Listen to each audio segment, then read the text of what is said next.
नमस्कार, स्वागत है आपका डीवी लाइव ब्रेकिंग में। मैं हूं समीर आत्मज मिश्र और मेरे साथ हैं हमारे साथी अविनाश।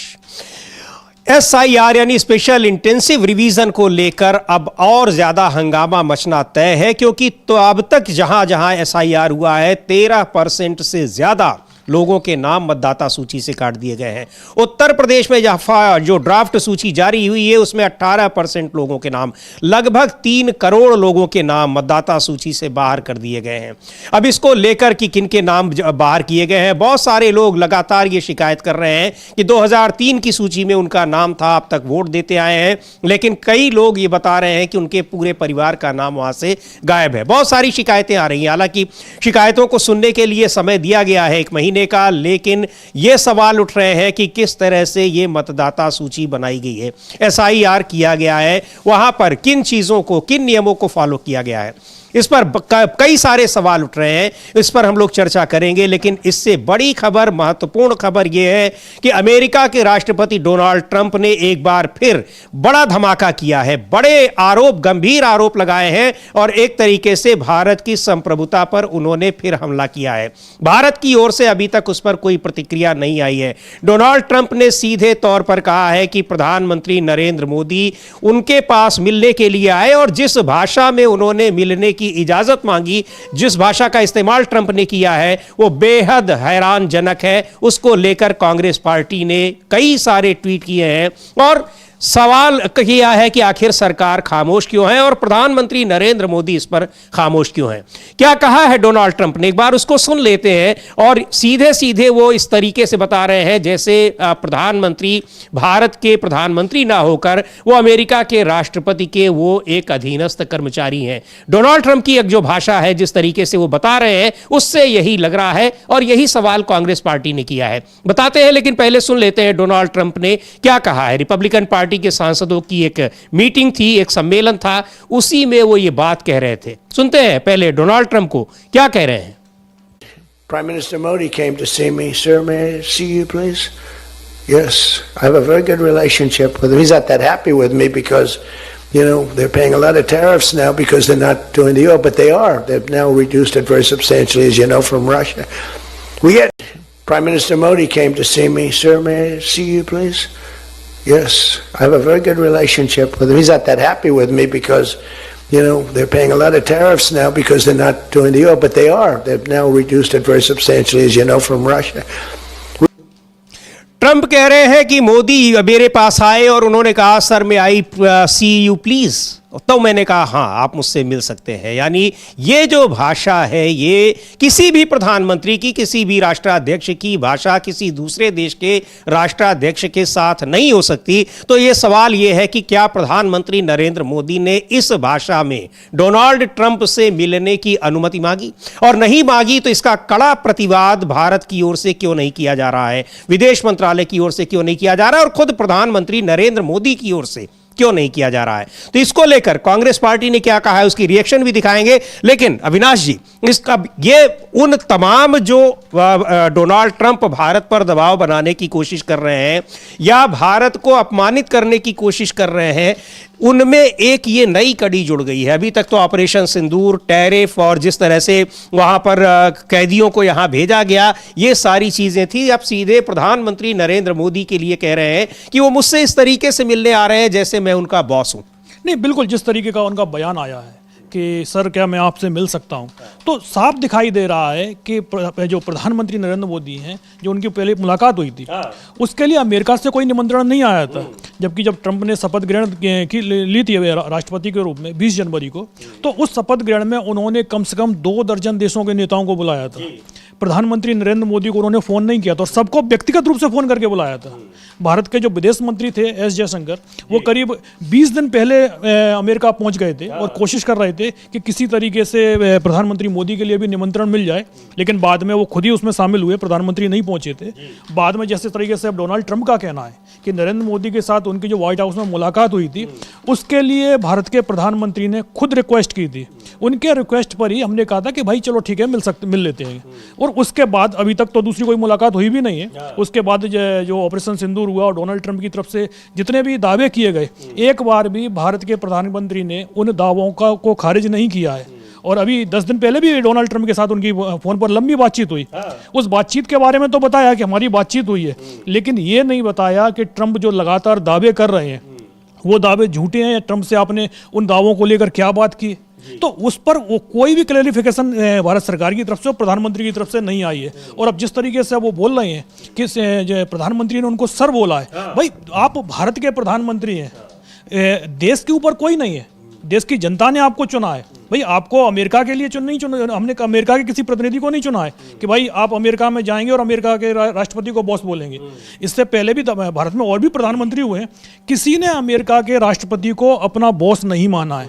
और ट्रंप अगर इस तरीके से बोल रहे हैं तो कम से कम भारत सरकार की तरफ से, प्रधानमंत्री की तरफ से इस पर जरूर खंडन आना चाहिए कि भाई इस तरीके की कोई बात नहीं हुई थी।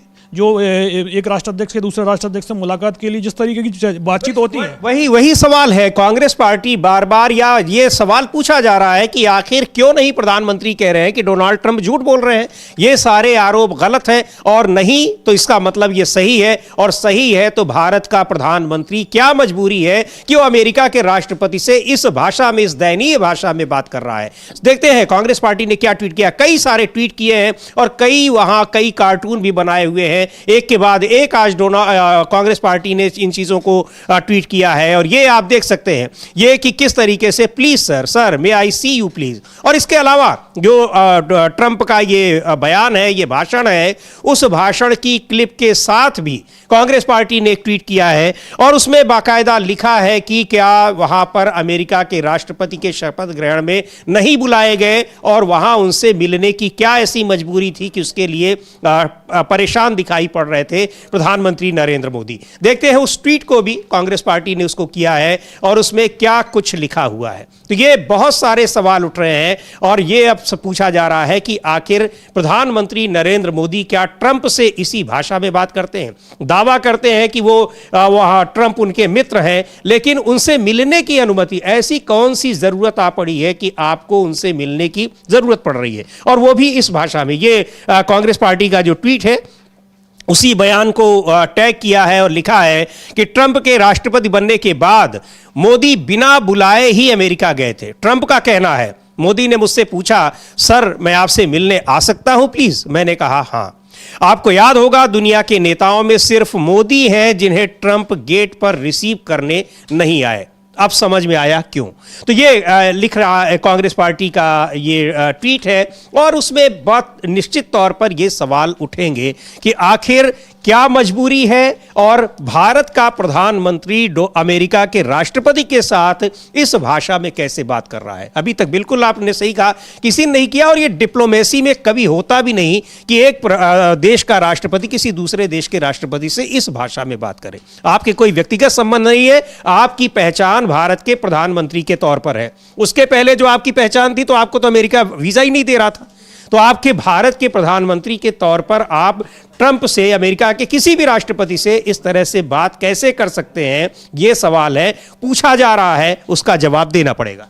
नहीं, बिल्कुल तमाम सवाल हैं इस समय। जिस तरीके से ट्रंप एक के बाद एक जो बयान दे रहे हैं, भारत के विरोध में बयान दे रहे हैं। प्रधानमंत्री नरेंद्र मोदी को एक तरफ तो वो अपना दोस्त बोलते हैं, लेकिन उनके बाद जो दूसरी लाइन ट्रंप की आती है वो सीधा सीधा प्रधानमंत्री के ऊपर एक कटाक्ष होता है, एक तंज होता है। लेकिन अभी तक प्रधानमंत्री ने कभी भी ये चीज़ नहीं बोली है कि जो ट्रंप बोल रहे हैं वो झूठ बोल रहे हैं, गलत जानकारी दे रहे हैं। तो जब भी ट्रंप ने कोई तारीफ की है प्रधानमंत्री की या भारत की, तो उस पर तो उनका ट्वीट तुरंत आ जाता है।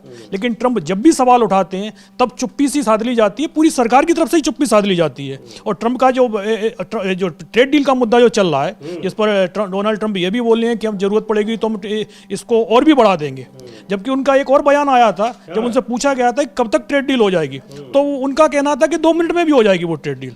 यानी ट्रंप को पता है कि ट्रेड डील किस तरीके से करना है, और भारत अभी तक अपनी जो आपत्तियां हैं वो तक दर्ज नहीं करा पा रहा है। आप डिफेंस को ही मामलों को लेकर देख लीजिएगा, आपने उनसे डिफेंस में कई सौदे कर रखे हैं, चाहे अपाचे हेलीकॉप्टर का मुद्दा हो जिसको 2025 तक पूरी एक तरीके से आपको मिल जाने चाहिए थे, लेकिन आपको 8 ही मिले हैं।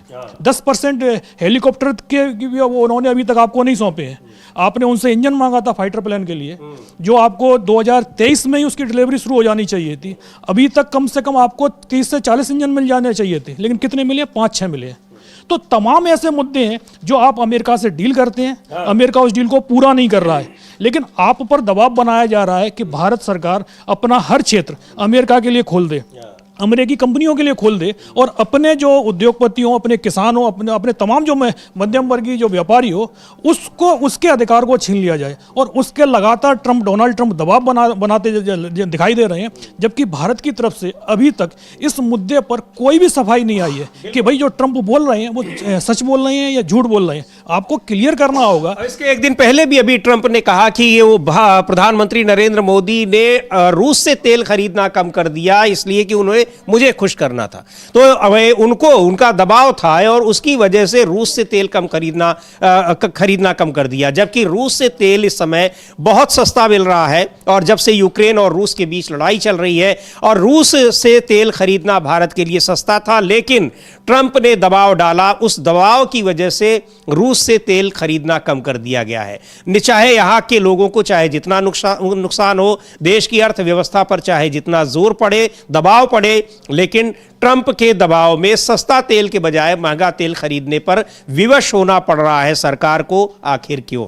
यह सवाल भी पूछा है कांग्रेस पार्टी ने। एक और ट्वीट किया है और उसमें लिखा है कि रूस से तेल इतना सस्ता आ रहा है, लेकिन ट्रंप का यह दबाव है कि तेल रूस से नहीं खरीदेंगे और उस वजह से भारत को यह फैसला लेना पड़ रहा है। इस पर भी सरकार की ओर से कोई सफाई नहीं आ रही है, कोई बयान नहीं आ रहा है, ट्रंप के इन दावों का कोई खंडन नहीं आ रहा है। आखिर क्यों? देखते हैं क्या लिखा है कांग्रेस पार्टी ने अपने इस ट्वीट में कि भारत ने रूस से तेल खरीदना कम कर दिया क्योंकि मोदी मुझे खुश करना चाहता है। वो जानता है कि मैं उससे खुश नहीं हूं और मुझे खुश करना जरूरी है।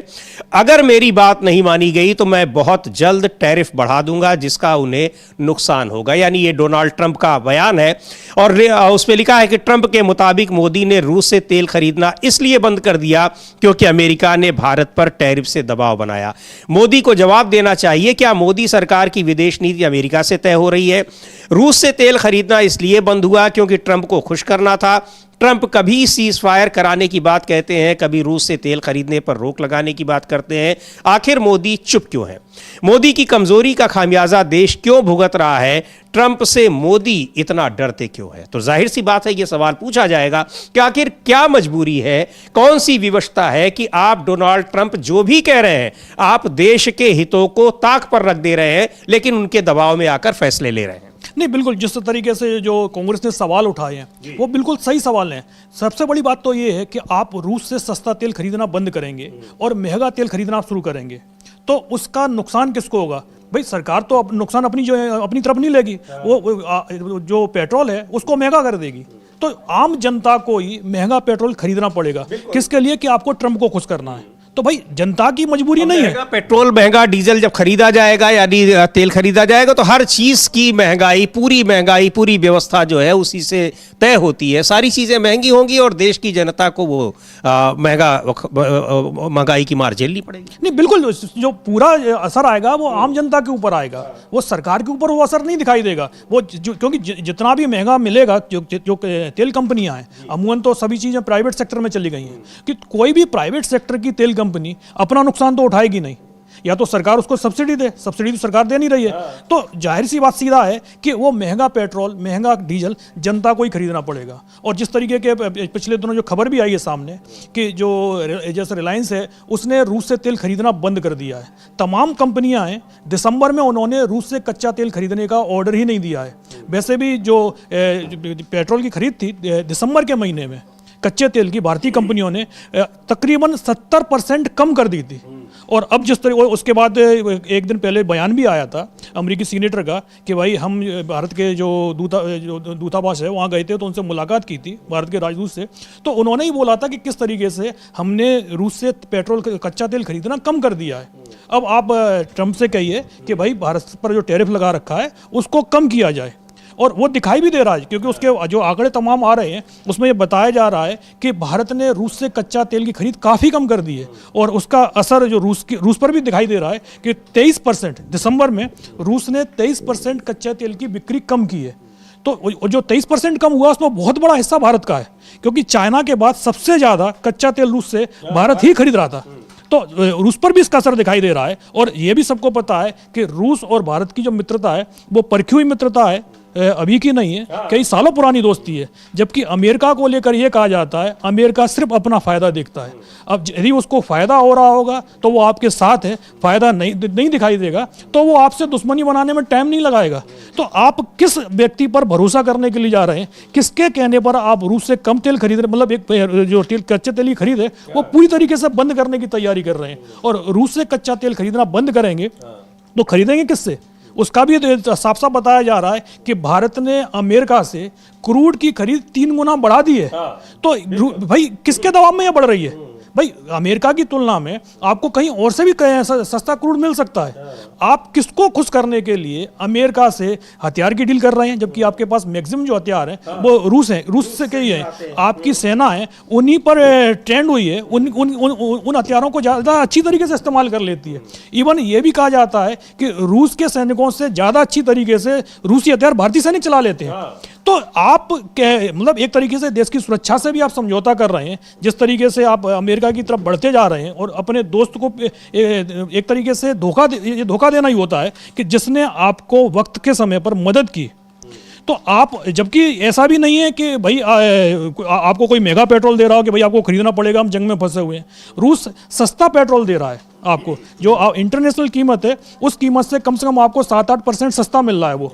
और उसका असर भाई आम जनता पर भी पड़ता है और देश की अर्थव्यवस्था पर भी पड़ता है कि भाई सरकार को भी अच्छी कमाई होती है, कुछ कमाई सरकार अपने पास में भी रख लेती है और कुछ राहत जनता को भी मिल जाती है। तो तमाम ऐसे मुद्दे हैं जिन मुद्दों को लेकर जो ट्रंप ने सवाल उठाए हैं कि भाई मोदी को पता है कि हम कैसे खुश हो सकते हैं, तो वो भी दिखाई दे रहा है जिस तरीके से आप हर डील अमेरिका को देने की कोशिश कर रहे हैं। और अब जिस तरीके से टैरिफ को लेकर, लेकिन ट्रंप अभी भी खुश नहीं है। तो यानी ट्रंप को और क्या क्या दिया जाएगा? आप अपने कितने दोस्तों को दुश्मन बनाएंगे सिर्फ अमेरिका के लिए, अमेरिका के हित के लिए? तो ये सारी चीजें हैं जिसका जवाब सरकार को देना होगा। बिल्कुल, ये सारे और ये सवाल पूछे जा रहे हैं कि आखिर सरकार खामोश क्यों है यहाँ पर। और खुद प्रधानमंत्री, चूंकि ये अब कुछ चीजें हैं जिन पर सीधे प्रधानमंत्री नरेंद्र मोदी पर निशाना साध रहे हैं डोनाल्ड ट्रंप, उनके लिए कह रहे हैं कि मुझसे मिलने की अनुमति मांगने आए और तो मैंने कहा हाँ ठीक है आप मिल लीजिए। यानी जैसे कोई आप एक उनका अधीनस्थ कोई व्यक्ति हो, उनके किसी स्टेट का कोई गवर्नर हो, उस तरह से वो प्रधानमंत्री नरेंद्र मोदी के लिए बात कह रहे हैं। तो क्या प्रधानमंत्री ने इस तरह की भाषा में उनसे अनुमति नहीं मांगी थी या मांगी थी? तो अनुमति नहीं मांगी थी तो जोरदार खंडन आखिर क्यों नहीं हो रहा है प्रधानमंत्री की ओर से भी और सरकार की ओर से भी, विदेश मंत्रालय की ओर से भी? और अगर वास्तव में मांगी थी तब तो फिर ये बहुत ही गंभीर मामला है और ये सीधे सीधे भारत की संप्रभुता से खिलवाड़ है। और जो आरोप लगा रहे हैं और यहाँ पर प्रधानमंत्री की खामोशी से वो सही साबित होता दिखाई पड़ रहा है। बहुत सारे सवाल हैं जो पूछे हैं कांग्रेस पार्टी ने। एक और कांग्रेस पार्टी ने एक वीडियो, एक AI जनरेटेड वीडियो जारी किया है और ये कहा है कि बीजेपी से सावधान रहें। क्यों सावधान रहने की बात कही गई है, उस वीडियो को भी देखते हैं। AI जनरेटेड वीडियो है। पिछले कुछ दिनों से कांग्रेस पार्टी लगातार इस तरह के कई वीडियो जारी कर रही है। देखते हैं क्यों सावधान रहने को कहा गया है भारतीय जनता पार्टी से। हमें बचा लो मालिक। क्या हुआ, इतने डरे हुए क्यों हो? सर, इंदौर में सीवर का पानी पीने से 17 से अधिक लोगों की मौत हो गई और बहुत सारे लोग अस्पताल में भर्ती हैं। मालिक, लोगों में बहुत गुस्सा है, हम क्या जवाब दें? अरे ये तो बहुत छोटी घटना है, हमने तो बड़ी बड़ी घटनाओं से लोगों का ध्यान हटाया है। लेकिन मालिक कैसे? स्टेप बाय स्टेप बताता हूँ। मीडिया को मैनेज करो, मुद्दे पर बात ऐसे करो जैसे तुम पर कोई फर्क ही नहीं पड़ रहा, किसी और मुद्दे में उलझा दो। मोदी आप तो कमाल हैं। चलो अब पानी पी लो। ये तो RO वाटर है ना मोदी जी। वो मुद्दे से भटकाने में माहिर हैं, क्योंकि उनके लिए किसी की जान चली जाना केवल एक सामान्य घटना है। भाजपा तो ये मामला इंदौर की घटना का है, लेकिन जो बात कही गई है कि मुद्दे से भटकाना, तो तमाम ऐसे मौके आते हैं जिन पे गंभीर मसले होते हैं लेकिन उन मसलों पर चर्चा ना हो तो मुद्दों से भटकाने की कोशिश की जाती है। फिर मुद्दों से भटकाने की बहुत सारी कोशिशें हो रही हैं, लेकिन कई मुद्दे हैं जिन पर बुरी तरीके से सरकार गिरी है। न सिर्फ केंद्र सरकार बल्कि बीजेपी शासित कई राज्य सरकारें भी गिरी हुई। नहीं, बिल्कुल तमाम मुद्दे हैं देश में। जो डोनाल्ड ट्रंप का तो मामला जो अलग है ही है, वो सीधा सीधा देश की विदेश नीति से जुड़ा हुआ है कि भाई इस समय देश की विदेश नीति कहाँ जा रही है। खाली अमेरिका का मामला ही नहीं है, आप भारत से जितने भी देश की वो बॉर्डर लगते हैं, आप किसी भी देश का नाम ले लीजिए, चाहे वो बांग्लादेश हो, चाहे वो म्यांमार हो। पाकिस्तान से तो भारत के संबंध आमतौर पर कभी भी अच्छे नहीं रहे हैं। उसके अलावा आप नेपाल की बात कर लीजिए, या श्रीलंका की बात कर लीजिए, या मालदीव की बात कर लीजिए। एक समय सार्क कंट्री में भारत का दबदबा दिखाई देता था। पाकिस्तान को छोड़कर बाकी सभी देश भारत के साथ खड़े हुए दिखाई देते थे। लेकिन आज की स्थिति क्या है? आज पूरे सार्क में भारत के पक्ष में बयान देने वाला एक भी देश सामने नहीं दिखाई दे रहा है। यहाँ तक जिस तरीके से आईसीसी ट्रॉफी को लेकर ही आप देख लीजिए, तमाम देश जो एशियन कंट्रियां हैं वो भारत में खेलने को तैयार नहीं दिखाई दे रही हैं। तो ये भारत की विदेश नीति दिखाई दे रही है। अगर देश की विदेश नीति मजबूत होती तो ना तो डोनाल्ड ट्रंप की हिम्मत पड़ती कि इस तरीके से भारत को धमकी देने की, और ना ही उसको सीधा सीधा रीजन दिखाई दे रहा है। अगर अमेरिका का राष्ट्रपति ये कह रहा है कि प्रधानमंत्री नरेंद्र मोदी उनसे फोन कर बोल रहे थे कि सर क्या मैं आपसे मिल सकता हूं, तो भाई आपको अमेरिका के राष्ट्रपति से मिलने के लिए इतनी रिक्वेस्ट करने की जरूरत क्या है? भाई इससे पहले भारत के जितने भी प्रधानमंत्री थे, अमेरिका उनको बुलाता था कि भाई दौरा तय होता था, उसके बाद पूरी इज्जत के साथ प्रधानमंत्री जाते थे।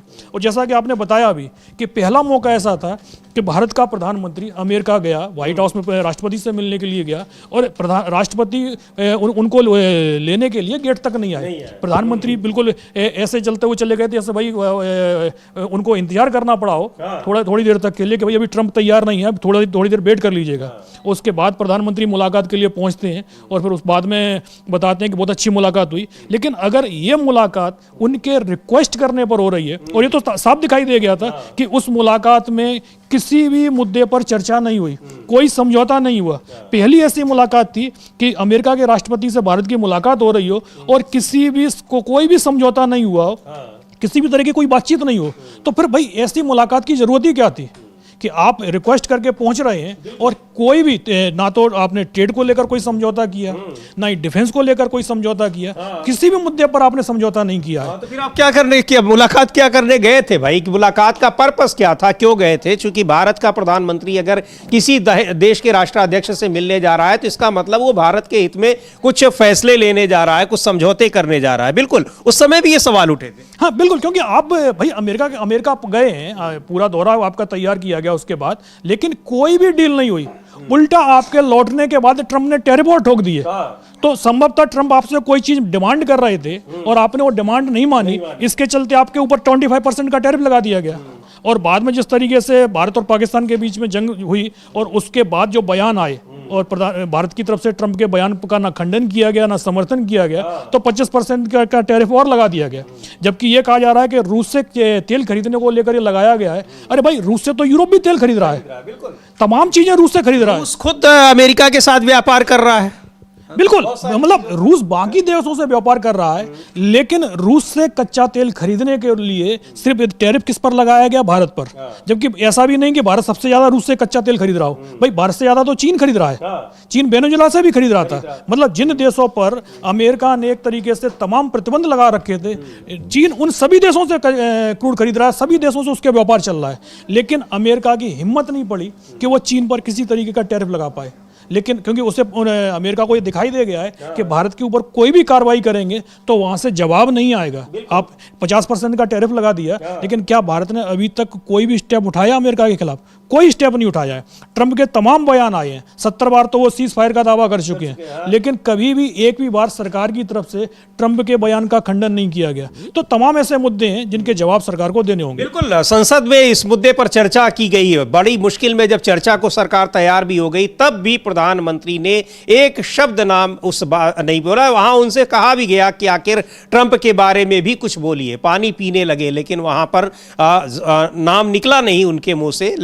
और बार बार ट्रंप तो उसके बाद भी कितनी बार कह चुके हैं, और अब तो किस तरह की बातें कर रहे हैं कि यहां प्रधानमंत्री नरेंद्र मोदी इस तरह से उनसे मिलने की इजाजत मांगते हैं जैसे वो उनके कोई सबॉर्डिनेट हो और उनको हम इजाजत देते हैं। बहुत गंभीर मसला है और कांग्रेस पार्टी पार्टी ने बहुत सारे सवाल उठाए हैं, तमाम और भी राजनीतिक दलों ने इस पर सवाल उठाए हैं। सोशल मीडिया में कल देर रात से ही इस पर चर्चा हो रही है और पूछा जा रहा है कि क्या प्रधानमंत्री नरेंद्र मोदी कोई बयान देंगे। एक अभी इन सारे मुद्दों के बीच एक आध बार किसी तारीफ कर दी थी ट्रंप ने, तुरंत उन्होंने रिप्लाई कर दिया, लेकिन ये बयान अभी तक प्रधानमंत्री नरेंद्र मोदी के पास तक नहीं पहुंचा हुआ है और ना उनके कार्यालय पहुंचा है, ना ही विदेश मंत्रालय में पहुंचा है कि इस पर कोई जवाब आए। खैर, आगे इस पर कोई जवाब आता है या नहीं आता है ये देखा जाएगा, देखेंगे हम लोग और आपको बताएंगे कि कोई जवाब आ रहा है या नहीं आ रहा है। इधर एक जो दूसरा मुद्दा है SIR यानी स्पेशल इंटेंसिव रिवीजन, उसको लेकर भी जबरदस्त हंगामा मचा हुआ है। कल उत्तर प्रदेश की ड्राफ्ट सूची भी जारी कर दी गई और उसमें 2,89,00,000 मतदाताओं के नाम मतदाता सूची से कट गए हैं। हालांकि फाइनल लिस्ट अभी नहीं आई है, 6 मार्च को आएगी, लेकिन इसको लेकर 18% लोगों के नाम काट दिए गए हैं। अब तक जहां जहां SIR हुआ है 13% से ज्यादा लोगों के नाम काट दिए गए हैं।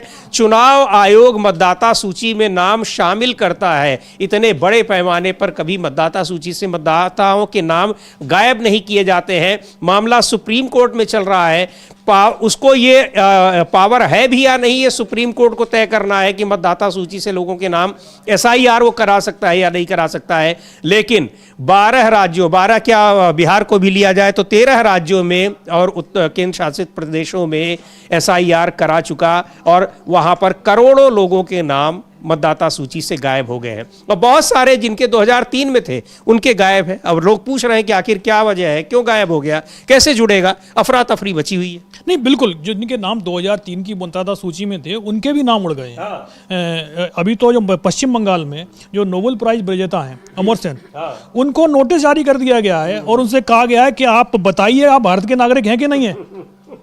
आपका जो नाम है जो SIR की लिस्ट में आया है उसको अनमैप्ड कर दिया है उन्होंने, कह दिया कि भाई आपका नाम पुरानी लिस्टों में नहीं था। अचानक, मतलब एक तरीके से आपने ये कह दिया है कि अमर्त्य सेन भी घुसपैठी हैं, वो बांग्लादेश से आए हैं। क्योंकि जो बीजेपी के नेता हैं उनका तो साफ साफ कहना है कि जिनका नाम बंगाल की SIR की लिस्ट में नहीं है वो सभी घुसपैठी हैं। तो क्या नोबेल प्राइज विजेता व्यक्ति भी घुसपैठिया है क्या? तो सबसे बड़े सवाल तो तमाम मुद्दे इस तरीके से उठ रहे हैं। और जिस तरीके से आपने बताया कि उत्तर प्रदेश में 2,89,00,000 लोगों के नाम काट दिए गए हैं, जो लगभग 18% होता है। तो सबसे बड़ी बात तो ये शुरुआत से ही चल रही थी कि SIR की जो लिस्ट है उसमें 2 राज्यों में, बंगाल और यूपी में सबसे बड़ा खेल होने वाला है। और वो दिखाई भी दे रहा है कि जो नाम काटे गए हैं उनमें जो मुस्लिम बहुल सीटें हैं उनमें सबसे ज़्यादा नाम काटे गए हैं, लगभग 20%। 20% वोटरों के नाम अगर उड़ जाएंगे तो आप खुद सोच लीजिए कि नतीजे क्या होंगे। बिहार का चुनाव हमारे सामने है। बिहार में सबसे ज़्यादा जो वोटिंग लिस्ट में नाम काटे गए थे वो सीमांचल वाले एरिया में काटे गए थे। सीमांचल में 32 सीटें आती हैं और ये माना जा रहा था कि भाई इस बार उन 32 सीटों में से कम 25 सीटें महागठबंधन के हिस्से में तो जाएंगी ही जाएंगी, इससे ज़्यादा संख्या हो सकती है। और अगर कुछ सीटें अगर जो बचती भी हैं तो वहाँ पर कुछ सीटें जो असदुद्दीन ओवैसी की पार्टी है AIMIM, वो 2-3 सीट जीत सकती है। NDA के लिए 1-2 सीट जीतना भी बहुत मुश्किल दिखाई दे रहा था, लेकिन जब जो नतीजे आए, क्योंकि नतीजों से पहले SIR हो गया और सबसे ज़्यादा वोट काटे कहीं गए थे तो वो सीमांचल में काटे गए थे, और बाद में जब नतीजे आते हैं तो पता चलता है 25 सीटें तो NDA जीत ले गया और जो बची हुई सीटें थी वो AIMIM जीत गया। 2-3 सीटें बामुश्किल से महागठबंधन के हिस्से में आई थी। सिर्फ एक किशनगंज जिला था जहां NDA को कम सीटें मिली, बाकी सारे जिलों में सीमांचल में NDA ने स्वीप कर दिया था। जबकि खुद मतलब NDA के नेताओं को भरोसा नहीं हो रहा था कि भाई हम लोग इतनी सीट कैसे जीत गए। लेकिन ये पूरा ये विपक्ष का आरोप है कि ये पूरा खेल, इसकी पूरी जो रणनीति थी ये तय की गई चुनाव आयोग में, और चुनाव आयोग ने जो बिहार में अचानक SIR कराने का फैसला लिया था वो इसीलिए लिया था और करके दिखा भी दिया। अब वो पूरे देश में इसको करा रहा है। मामला सुप्रीम कोर्ट में चल रहा है, वहां पर इस पर अभी बहस हो रही है, इस पर तारीख लग रही है, लेकिन चुनाव आयोग अपनी गति से पूरे देश में SIR की प्रक्रिया को पूरा कराने में लगा हुआ है। अब बिहार के अलावा 12 अन्य राज्यों में भी SIR की प्रक्रिया पूरी होने वाली है औपचारिक रूप से। वैसे तो ड्राफ्ट सूची तैयार हो गई है, लेकिन किस तरीके से मतदाताओं के नाम कटे हैं उसको सोशल मीडिया पर जो हंगामा मचा हुआ है वो देखने लायक है कि आखिर किस नियम के तहत किस तरीके से क्या प्रोसीजर रहा है कि 2003 में जिन लोगों के नाम है पीढ़ियों से वो वोट देते आए हैं उनके नाम यहाँ पर काट दिए गए हैं। समाजवादी पार्टी के नेता हैं रविदास मेहरोत्रा, कुछ कह रहे हैं, उनको सुनते हैं। सबसे ज़्यादा नाम राजधानी लखनऊ में कटे हैं और कई महानगरों में, गाजियाबाद हो, प्रयागराज हो, कानपुर हो, इन तमाम जगहों पर बड़ी संख्या में लोगों के नाम काटे गए हैं। तो सुनते हैं रविदास मेहरोत्रा को क्या कह रहे हैं। प्रदेश में SIR लागू होने के बाद जो मतदाता सूची की ड्राफ्ट लिस्ट आई है उसमें 2,79,00,000 लोगों के नाम मतदाता सूची से काट दिए गए हैं। प्रदेश के मुख्यमंत्री ने जनता को गुमराह करने के लिए कहा था कि 4 करोड़ वोट काट दिए गए हैं। मुख्यमंत्री जी को अपने इस बयान पर खेद व्यक्त करना चाहिए कि उन्होंने जनता के समक्ष असत्य आंकड़ा प्रस्तुत किया था। वोटर लिस्ट में जो नाम काटे गए हैं उसके अलावा कोई भी नाम जोड़ा नहीं गया है। इलेक्शन कमीशन का काम है कि हर मतदाता का नाम लिस्ट में हो, लेकिन बड़े पैमाने पर वोटर लिस्ट से लोगों के नाम काट दिए गए हैं। अब चुनाव आयोग को चाहिए कि फॉर्म 6 भरने की प्रक्रिया शुरू करे। चुनाव आयोग द्वारा ये बात भी कही गई, फॉर्म नहीं मिला है, उनकी मैपिंग नहीं होगी बल्कि नहीं हुई है। इनको नोटिस दिया जाएगा और इन लोगों को भी फिर से फॉर्म भरने का समय मिलना चाहिए और फिर से बड़े पैमाने पर फॉर्म 6 भरवाने के लिए चुनाव आयोग को प्रयास करना चाहिए, क्योंकि बड़ी संख्या में दलित, पिछड़े वर्ग और अल्पसंख्यक वर्ग के लोगों के नाम ड्राफ्ट लिस्ट से काटे। तो ये किस तरीके से जो SIR हुई है और करोड़ों की संख्या में मतदाताओं के नाम मतदाता सूची से कट रहे हैं, उसको लेकर एक विवाद हो रहा है, आरोप लग रहे हैं और कई सारे लोग पूछ रहे हैं कि आखिर क्या क्राइटेरिया अपनाया गया, क्या तरीका अपनाया गया जिसकी वजह से जो लोग अभी तक दे रहे हैं, पूरा परिवार दे रहा है। कांग्रेस के एक बड़े नेता हैं, उन्होंने कल लंबा चौड़ा ट्वीट किया था कि नोएडा में वो रहते हैं और नोएडा में वो कई साल से दे रहे हैं वोट, 2003 में भी वहीं पर थे, लेकिन उनके पूरे परिवार का नाम मतदाता सूची से काट दिया गया है। बहुत सारे ऐसे हैं, केवल एक उदाहरण नहीं है, ऐसे ढेरों उदाहरण हैं कि लोगों के नाम कटे हुए हैं। तो ये सवाल पूछा जा रहा है, लेकिन इतनी बड़ी संख्या में लोगों का नाम काट देना ये बहुत हैरान करने वाला है। और वही कह रहे हैं रविदास मेहरोत्रा कि वो चुनाव आयोग लोगों को नाम मतदाता सूची में जोड़ता है और यहाँ पर ये काट दिए गए हैं। अकेले उत्तर प्रदेश में 2,89,00,000, मतलब बहुत बड़ी संख्या है। नहीं, बिल्कुल वो है, करीब 18% वोट काट दिए गए हैं। नहीं, आमतौर पर देखा जाता है कि तमाम राज्य ऐसे हैं जहाँ पर 80% से ज़्यादा वोटिंग होती है। तो क्या मतलब जिन लोगों ने वोट डाले अभी तक उनके भी नाम इस सूची से काट दिए गए हैं कि 18% मतलब यूपी में, तो मतलब देश में सबसे बड़ी संख्या यूपी में। तो तमाम सवाल इस को लेकर उठ रहे हैं। और जिस तरीके से आपने बताया, कांग्रेस वर्किंग कमेटी के जो सदस्य हैं गुरदीप सप्पल, जो उनका नाम नोएडा की वोटिंग लिस्ट में था और वो इसलिए काट दिया गया कि वो पहले वो गाजियाबाद की लिस्ट में शामिल थे। जबकि चुनाव आयोग का ही कहना है कि देश में कहीं की भी वोटिंग लिस्ट में 2003 से पहले आपका नाम था, जो SIR पिछला SIR हुआ है देश में, तो उस समय जिस वोटिंग लिस्ट में आपका नाम था, तो आप उसके आधार पर किसी नई जगह वोटिंग लिस्ट में अपना नाम जुड़वा सकते हैं। और सप्पल का नाम तो पहले से नोएडा की वोटिंग लिस्ट में चला आ रहा था, उनका सिर्फ नाम पुरानी जो वोटिंग लिस्ट थी वो गाजियाबाद वाली लिस्ट में था। तो चुनाव आयोग ये चीज़ को मानता है कि उनका नाम नहीं काटा जाना चाहिए, फिर भी नाम काट दिया गया है। और दूसरी बात आप ये देखिएगा कि जितने नाम वोटिंग लिस्ट से SIR की ड्राफ्ट लिस्ट में काटे जाते हैं, उससे दोगुने से ज़्यादा नाम जो रहते हैं उनको अनमैप्ड मानता है चुनाव आयोग, जिनको नोटिस जारी करता है। तो अगर 2,89,00,000 नाम काटे गए हैं तो करीब मान के चलिएगा कि 5 करोड़ से ज़्यादा वोटर तो संदिग्ध वोटर है अभी चुनाव आयोग की इस SIR की लिस्ट में। तो क्या अब 5 करोड़ लोगों के नाम कटने पर भी तलवार लटकी हुई है? और अगर उनके नाम भी यदि हटा दिए गए तो फिर कितने नाम बचेंगे? यूपी की जो 80 सीटें हैं, हमें लगता है कि महाराष्ट्र से भी छोटी वोटिंग लिस्ट बन जाएगी यहाँ की।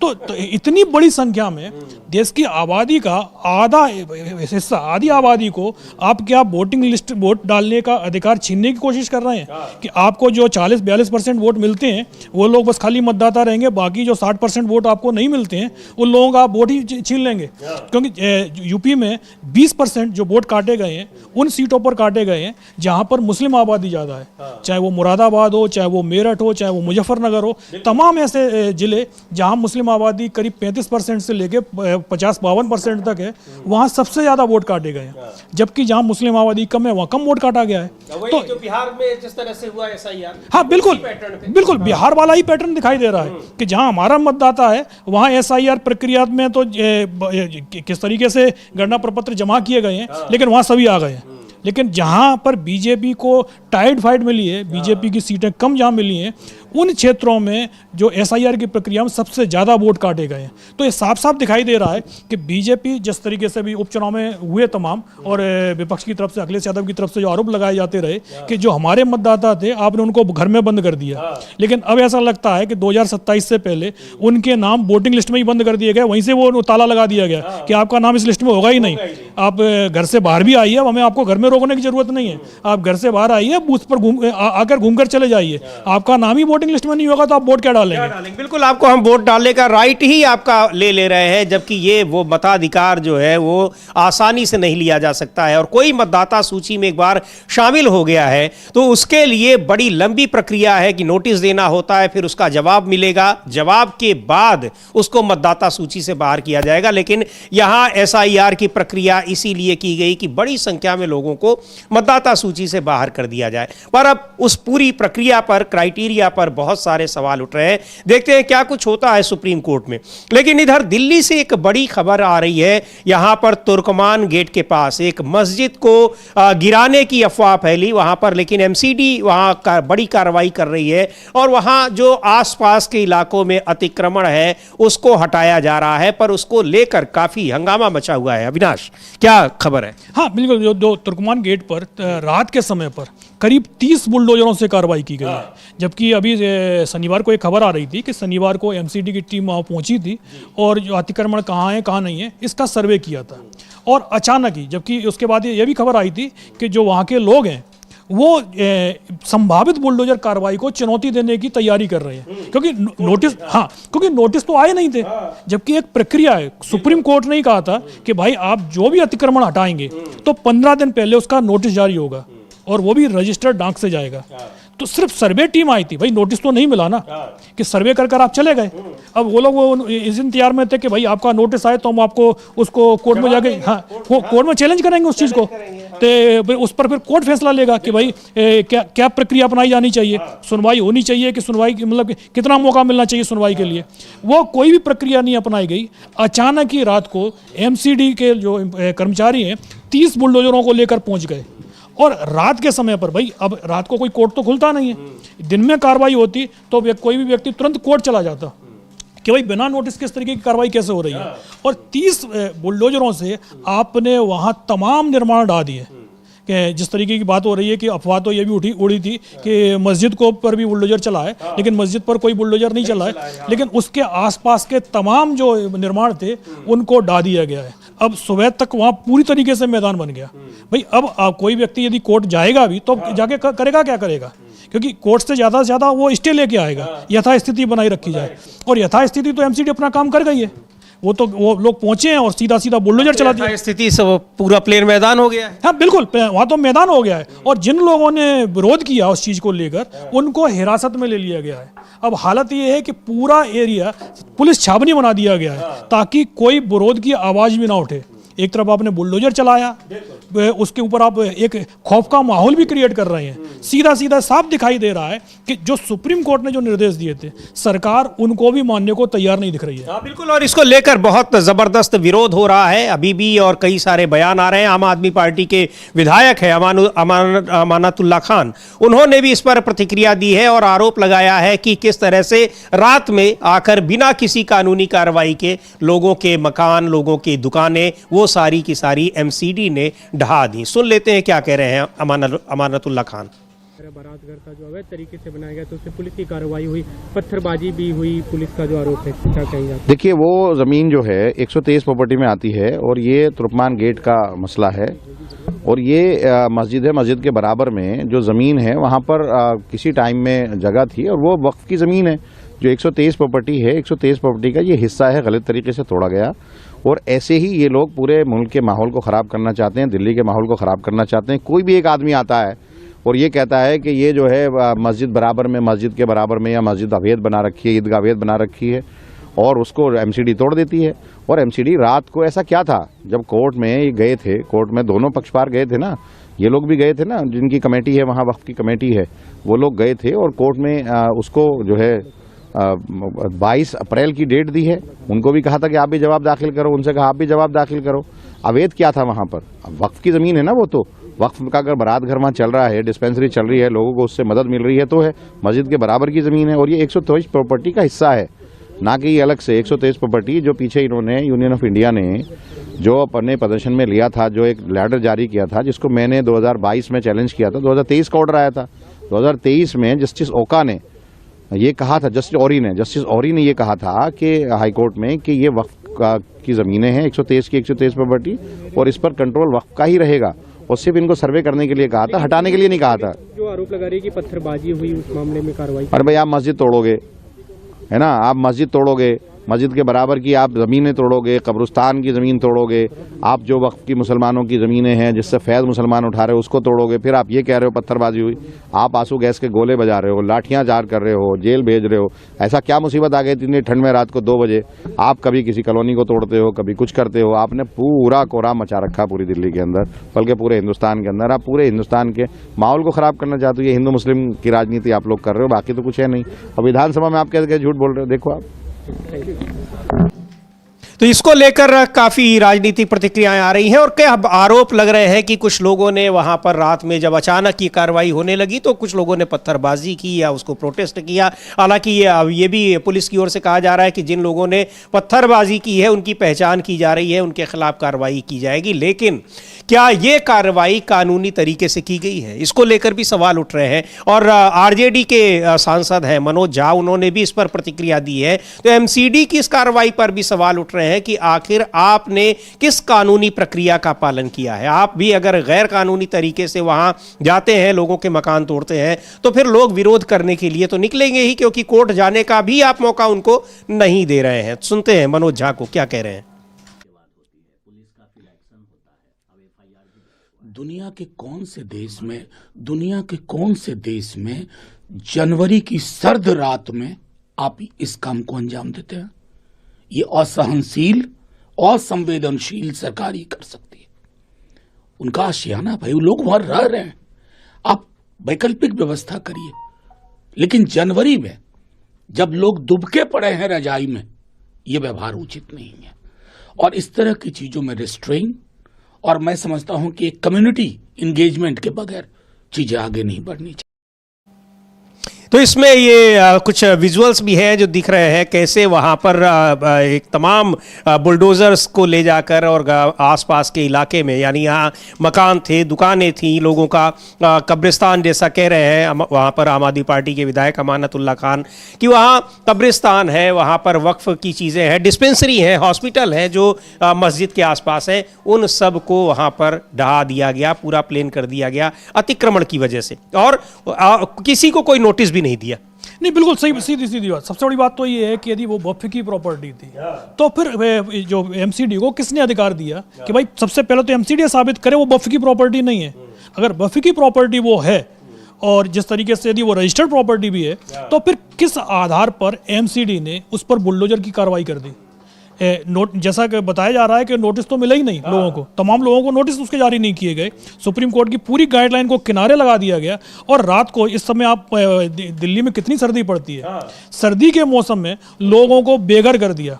एक तरफ तो सुप्रीम कोर्ट कहता है कि भाई रैन बसेरा बनाइएगा, लोगों को शरण दीजिएगा ताकि ठंड में लोग बीमार ना पड़ें, और दूसरी तरफ इस भरी सर्दी में आप हॉस्पिटल तोड़ रहे हैं, डिस्पेंसरियाँ तोड़ रहे हैं और लोगों के घरों पर बुलडोजर चला रहे हैं। अगर आप नोटिस जारी करते सुनवाई का पूरा मौका देते और कोई अतिक्रमण होता तो भाई सुप्रीम कोर्ट का भी कहना है यदि अतिक्रमण है तो वो ढाया ही जाएगा, उस पर कोई रोक टोक नहीं है। लेकिन कम से कम ये तय तो हो कि वो अतिक्रमण है कि नहीं है। आपका वोटर नहीं है फिर वो कुछ भी करे तो वो अतिक्रमण है, और आपका वोटर यदि है तो वो सरकारी जमीन पर भी कब्जा कर ले तब भी आप उसको छूट दे देंगे। तो ये नीति नहीं चलेगी। जमीन तो छोड़िए, यहाँ इतने बड़े अपराध कर ले तब भी उसको आप बचाने की कोशिश कर रहे हैं। क्या दिखाई पड़ रहा है उत्तराखंड में से कितने हफ्ते भर से ज्यादा हो गए जब वहाँ प्रदर्शन हो रहे हैं और मांग की जा रही, लेकिन आरोप लगाने वाले की ही उसके खिलाफ FIR दर्ज हो रही है, उसको गिरफ्तार करने की कोशिश हो रही है। नहीं बिल्कुल, सबसे बड़ी बात तो ये इसकी जगह एक ऐसा राज्य होता जहां सरकार बीजेपी की नहीं होती तो अब तक तमाम याचिकाएं कोर्ट में पहुंच गई होती कि CBI जांच के इस मामले में कराई जाए। हमको राज्य सरकार पर भरोसा नहीं है। लेकिन जब बीजेपी के एक बड़े नेता पर आरोप लग रहे हैं सीधा सीधा कि भाई उसके परिवार के लोगों ने हत्या कराई है तो क्लियर हो गया, तमाम नेताओं पर आरोप लग रहे हैं, उसके बावजूद बीजेपी की जो सरकार है उसका कहना है कि भाई हम CBI की जांच नहीं कराएंगे, हमारी पुलिस ही जांच करेगी। भाई अगर आरोपी के दबाव में पुलिस है, ये सब साफ साफ दिखाई दे रहा है, तो फिर किस तरीके का, जैसे आपने बताया कि जो लोग आरोप लगा रहे हैं, यहाँ स्थिति तो ये हो गई कि जो पीड़ित है उसी को अपराधी बताया जा रहा है कि भाई आप आरोप क्यों लगा रहे हैं, भाई आप एक बार पिट लिए हैं तो आप शांत बैठ जाइएगा। तो तमाम मुद्दे ऐसे हैं कि जो सरकार है, बीजेपी की सरकार जहाँ है, उनकी नीतियां अपनी पार्टी के लोगों के लिए अलग हैं, अपने वोटरों के लिए अलग हैं, और जो आपका वोटर नहीं है, जो आपका विरोधी है, उसके लिए आप कानून का किस तरीके से इस्तेमाल करते हैं। उसको आप बिना नोटिस दिए उसका घर ढा दे रहे हैं, जो ये दिखाई पड़ रहा है। और सुनते हैं कांग्रेस पार्टी के सांसद इमरान मसूद, उन्होंने भी यहाँ जो ये तुर्कमान गेट पर मस्जिद के पास अवैध अतिक्रमण ढहाने की कोशिश की गई है बिना किसी नोटिस के, उसको लेकर उन्होंने क्या कहा है इमरान मसूद ने। भाई अतिक्रमण नहीं हटाना है, मस्जिदें तोड़नी है, मस्जिदें तोड़ेंगे। कितनी मस्जिदें तोड़ोगे भाई? अतिक्रमण के नाम पर आप मस्जिदों को तोड़ोगे, मदरसों के ऊपर बुलडोजर चलाओगे, यही तो देश में चल रहा है। आप इससे नफरत फैलाते हो, आप इससे नफरत फैला करके अपना राजनीतिक एजेंडा चलाते हो, क्योंकि आपके पास, आप में इतना दम तो है नहीं कि बांग्लादेश में हिंदुओं का कत्ल हो रहा है उनको जवाब दे दो। आपके अंदर इतना दम नहीं है, क्योंकि आपका धंधा चलता है, आपके मित्रों का धंधा चलता है। अडानी की बिजली काट दीजिए, बांग्लादेश का इलाज हो जाएगा, लेकिन आप नहीं काटोगे। आपके ऊपर फर्क नहीं पड़ता कि कौन हिंदू मर रहा है कौन नहीं मर रहा है। बंगाल का इलेक्शन आपको निगाह में है, वहां की नफरत आप बंगाल में बुलाने का काम कोशिश करोगे। लेकिन हम कहते हैं इतने कायर और इतनी डरपोक सरकार शायद पहली बार हो कि बांग्लादेश जैसे मुल्क के सामने हम बोलने की हिम्मत नहीं कर पा रहे।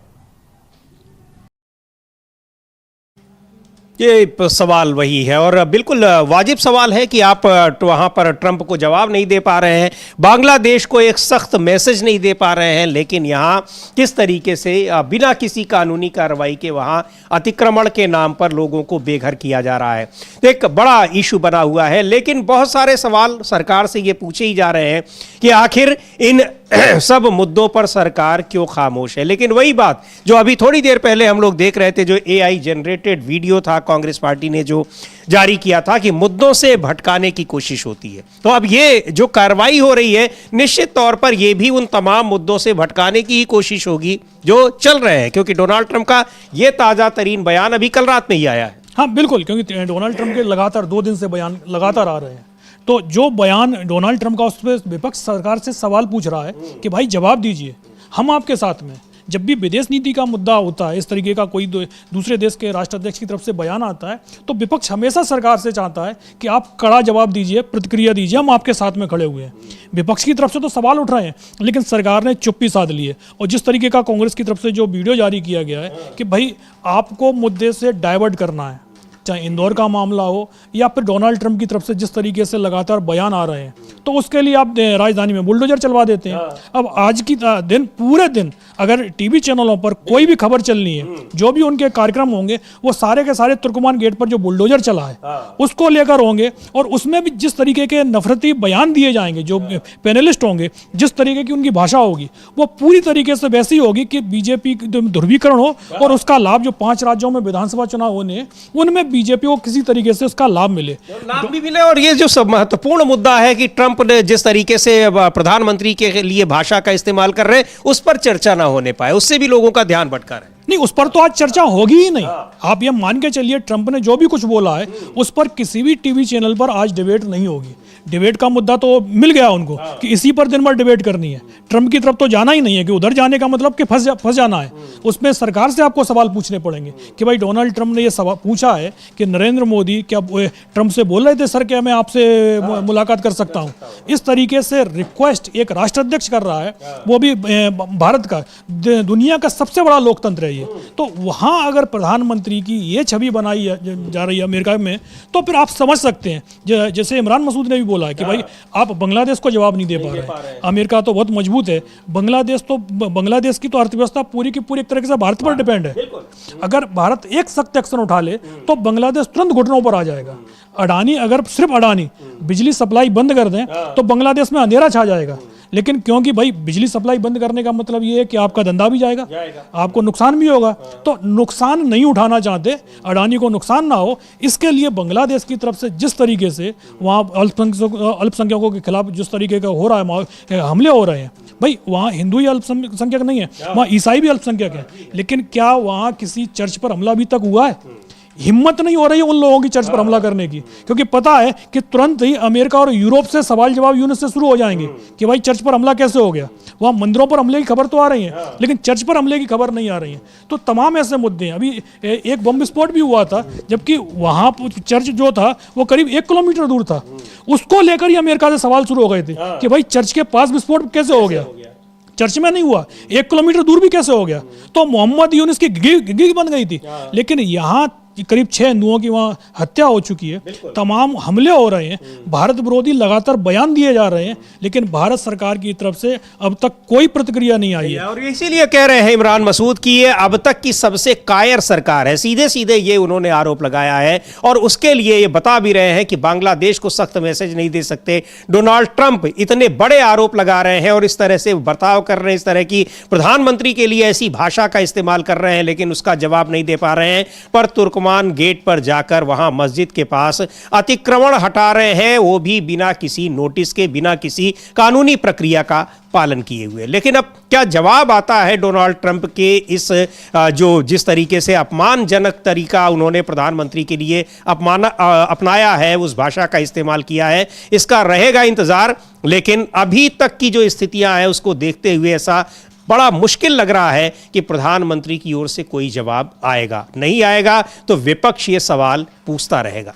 तो बने ही रहेगी इन सब पर हमारी नजर। आप भी बने रहिए डीबी लाइव के साथ। इस कार्यक्रम को अब यहीं समाप्त करते हैं।